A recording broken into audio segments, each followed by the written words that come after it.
Ça y est, l'été bat son plein et le soleil tape, il cogne fort comme on dit. Alors pour se protéger, on peut soit se mettre à l'abri, soit mettre une protection entre soi et l'agression par les rayons du soleil. On peut mettre des lunettes de soleil pour protéger ses yeux, des chapeaux, des habits ou encore des crèmes, un écran total comme on dit. Mais si l'agression peut être concrète, physique, comme les rayons du soleil, eh bien, il peut aussi y avoir un ressenti d'agression émotionnelle. Et aujourd'hui, je vais vous parler du décodage émotionnel du mélanome. Je suis le docteur Chloé Allard, ancien médecin, et depuis une dizaine d'années, je me consacre au décodage émotionnel des maladies. Et oui, vous serez peut-être étonné d'apprendre que de nombreux mélanomes se situent dans des zones qui sont peu ou pas exposées au soleil. Il y a des mélanomes de la plante des pieds, des mélanomes muqueux au niveau de l'urètre, de la vessie, de l'utérus, des organes génitaux. Il y a des mélanomes au niveau des fosses nasales, des sinus, des conduits auditifs externes. Alors comment ça se fait ? Eh bien, notre cerveau inconscient ne fait pas la différence entre le réel et le virtuel.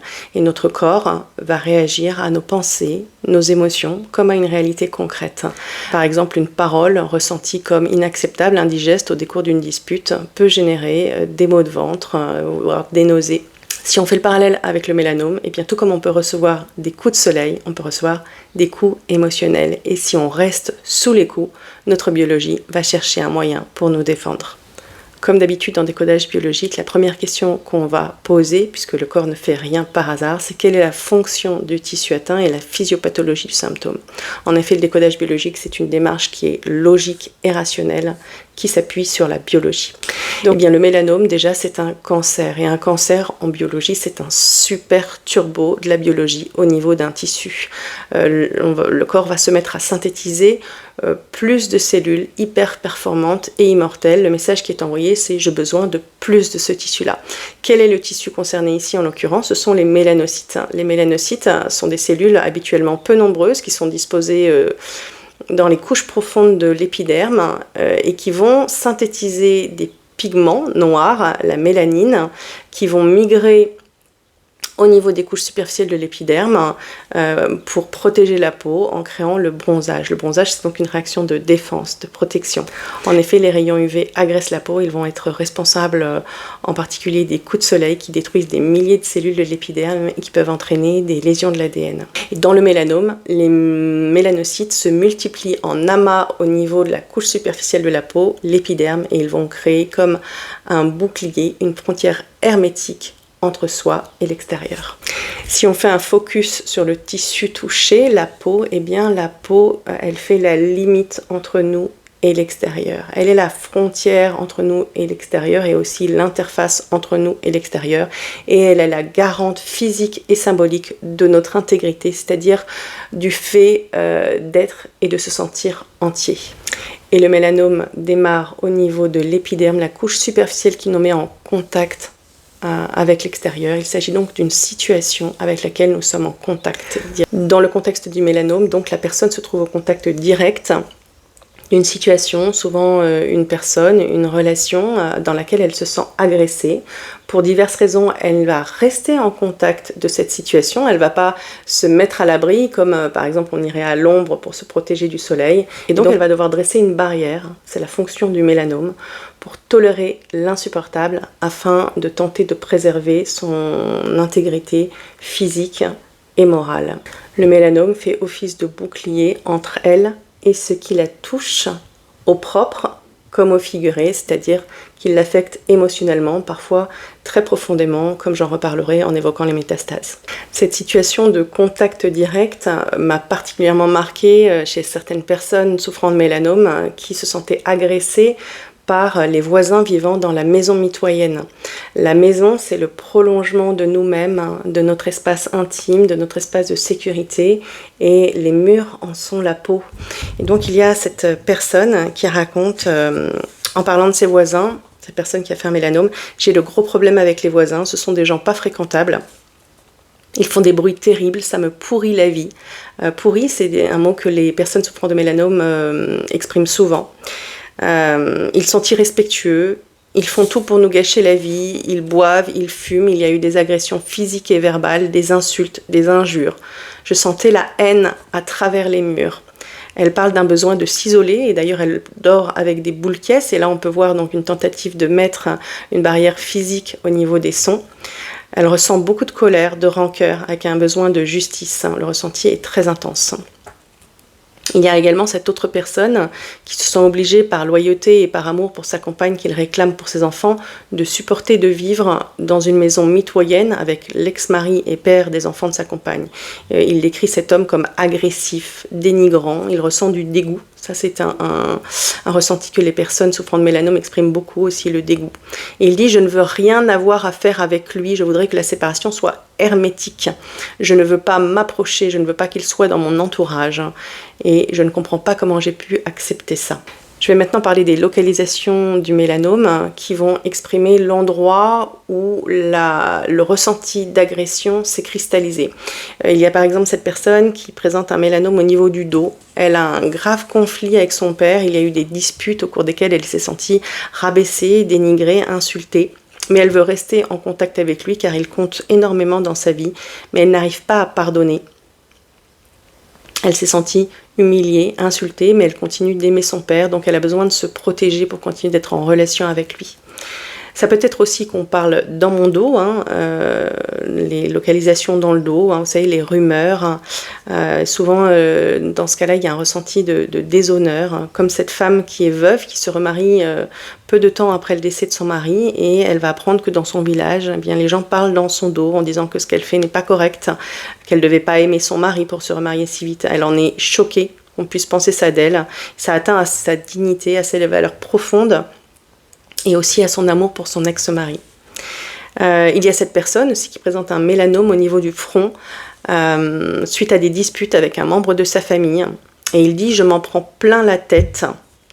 Ce sont ici des attaques frontales, contrairement au cas précédent où les choses se passaient dans le dos. On peut même parler d'affront. Et en plus, dans cette situation, il y a un grand sentiment d'incompréhension. Donc tout ce qui est incompréhension peut venir toucher la sphère cérébrale.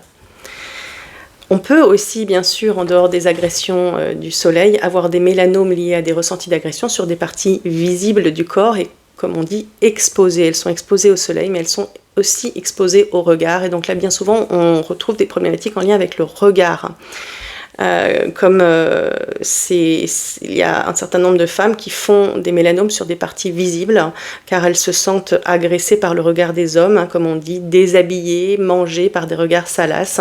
Il y a cette femme qui dit « Je ne veux pas être touchée par le regard et le jugement des autres ». On peut comprendre aussi que certains mélanomes se développent au niveau du conduit auditif externe, si on veut se protéger de bruits insupportables, ou encore des fosses nasales. Je pense notamment aux situations où on vit au contact d'une personne qu'on ne peut plus sentir au propre comme au figuré, on ne supporte plus la personne et on ne supporte plus non plus son odeur. Et il y a cette femme, par exemple, qui raconte qu'elle aime son mari avec qui elle vit depuis plusieurs années, mais il est fumeur et il fume dans la maison. Et elle se sent agressée, intrusée par l'odeur de cigarette. Et elle a beau lui dire, en fait, il retourne les choses en disant que c'est elle qui est pénible, c'est elle qui fait des histoires. Et donc, non seulement elle se sent atteinte dans ses limites physiques par cette odeur de cigarette, mais elle se sent aussi atteinte dans sa dignité et son amour dans la relation car elle ne se sent pas écoutée et respectée par son mari.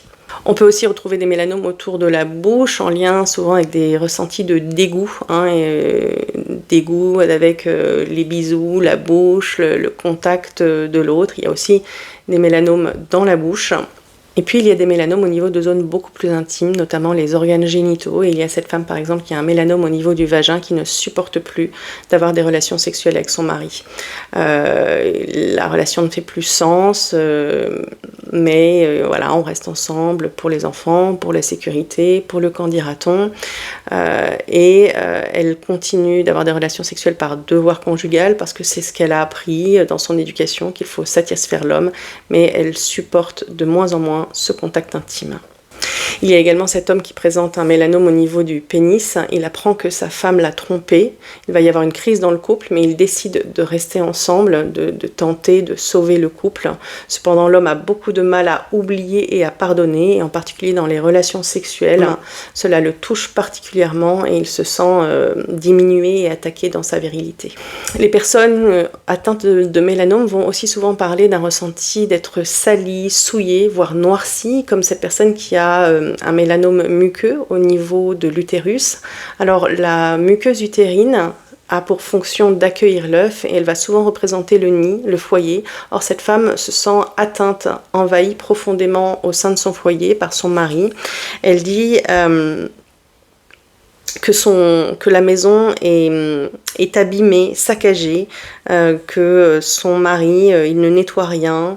Il salit tout, il dérange tout, et elle dit tout est noir, tout est sale, je vois de la laideur, ça me touche, ça me révolte, il y a beaucoup de colère.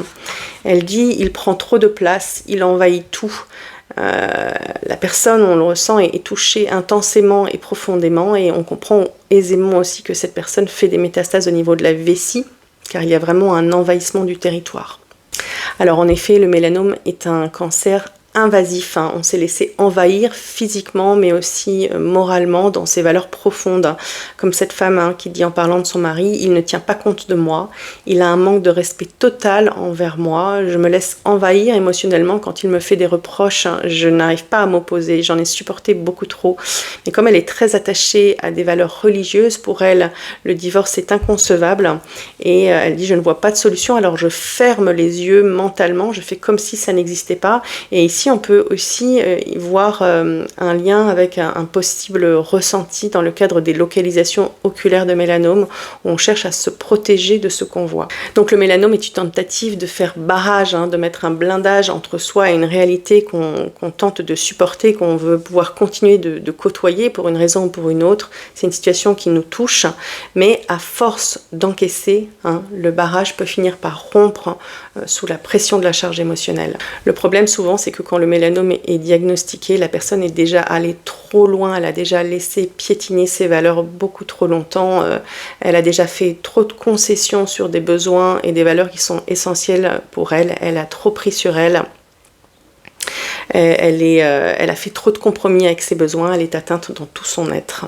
C'est pourquoi le mélanome est un cancer agressif qui métastase souvent et rapidement aux organes profonds, et les localisations des métastases ont aussi une signification dont je vais vous parler. On a vu tout à l'heure par exemple cette personne qui fait des métastases au niveau de la vessie, qui se sent envahie dans son territoire. Il y a aussi cette personne qui a des métastases au niveau du cœur. Elle se sent touchée au cœur, blessée profondément dans la relation avec son père, avec qui elle veut rester en contact malgré tout, et elle dit ça me fait très mal au cœur. J'ai voulu réparer mais je ne lui pardonnerai jamais. Donc on voit que la personne n'est pas en paix émotionnellement. Et elle dit, en parlant d'elle-même, j'aime trop, j'ai trop d'empathie, donc il faut qu'elle protège son cœur. Il y a aussi cette personne qui présente des métastases au niveau des poumons, et les poumons parlent d'espace, de liberté. Et il a sacrifié sa liberté et des valeurs qui sont vitales pour lui, pour pouvoir préserver son couple. Il dit qu'il s'oblige à vivre en ville pour sa compagne qui est très urbaine, et au contact du bruit, de la pollution, du bitume, lui ça le dérange beaucoup. Il dit, il m'est difficile de vivre là, ça me pourrit la vie. Il dit qu'il a besoin de nature, de grands espaces, de fuir la ville. Il est en colère contre lui et contre l'autre, d'avoir fait des sacrifices sur des choses qui sont essentielles pour lui. Et en parlant de sa compagne, il dit, nos besoins sont incompatibles et il s'exclut. Alors le mélanome va aussi fréquemment métastaser au foie, dont une des fonctions est de détoxifier. Il va faire office de contenant, de réceptacle pour la colère, qui est une énergie toxique pour nous. Car comme vous l'avez entendu dans les exemples précédents, les personnes atteintes de mélanome ont bien souvent beaucoup de colère, de la rancœur, voire de la haine, un sentiment d'injustice, d'avoir sacrifié des valeurs qui sont essentielles pour eux, en espérant, en attendant que les choses changent. Ils se sont abîmés dans la relation en ne se respectant pas, et bien souvent l'autre en a profité. Donc la personne se sent atteinte dans son intégrité, c'est comme s'il lui manquait des morceaux qui font qu'elle est ce qu'elle est, car elle a laissé dépasser les limites de valeur qui sont essentielles pour elle. Alors en général, pour arriver à ce genre de situation, il y a eu une forme de déni, un aveuglement, un mélange entre la résignation, qui n'est pas de l'acceptation, et l'espoir que les choses changent. La personne a nié à quel point elle était touchée profondément. Alors je vous pose cette question cruciale à tous, et pas seulement aux personnes qui ont un mélanome, parce que le mélanome ne va être qu'une manière parmi d'autres d'exprimer ce que beaucoup d'entre nous vivons. Quelles sont pour vous vos limites inacceptables, et est-ce que vous avez le sentiment de vivre en cohérence avec vos valeurs? Et si ce n'est pas le cas, eh bien il est temps de reprendre votre pouvoir, soit pour exprimer ce que vous avez à dire et vous affirmer dans la relation si ça n'a pas déjà été fait, soit pour quitter le contact avec une relation abusive, toxique, si vous avez déjà fait des tentatives de communiquer vos besoins et que celles-ci sont restées vaines. En effet, parfois la situation est sans espoir d'amélioration, et si vous voulez sauver votre peau, c'est-à-dire préserver votre santé physique, mentale, émotionnelle, vous n'avez pas d'autre solution que de quitter la situation, tout comme on se mettrait à l'abri du soleil pour ne pas brûler. Il y a des moments dans la vie où il faut arrêter d'accommoder les autres, de temporiser et poser les actes pour se respecter et retrouver notre intégrité.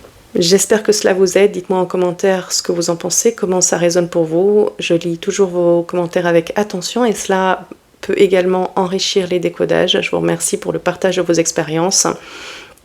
Et puis je vous dis à bientôt, et je vous envoie beaucoup de courage pour ceux qui sont dans la maladie.